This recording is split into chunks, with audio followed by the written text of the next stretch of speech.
क्या आप भी हर बात पर कसम खाते हैं ना? तो ये वीडियो ज़रूर देखें। आज के टाइम पे 99% लोग छोटी-छोटी बातों पर माँ की कसम, बाप की कसम या अपनी कसम खा लेते हैं। लेकिन आपको मालूम है उसके बारे में हदीस में क्या कहा है? कि अल्लाह के नबी ने फरमाया है कि जिसने अल्लाह के सिवा किसी और की कसम खाई उसने शिरक किया, और शिरक कितना बड़ा गुनाह है ये आपको पता है।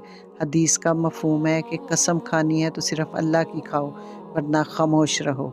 और अगर आपने अल्लाह की कोई पक्की कसम खाई है कि आपने ये करना है और आपने वो नहीं किया, तो कुरान में उसका कफ़ारा लाज़मी है।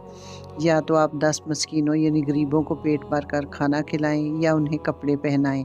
और अगर अगर इसकी ताकत नहीं है तो फिर 3 दिन के रोज़े रखें। इस वीडियो को लाज़मी शेयर करें ताकि ये बात ज़्यादा से ज़्यादा मुसलमानों तक पहुँच सके और अनजाने में होने वाले शिरक से बच सकें। जज़ाकल्लाह खैर।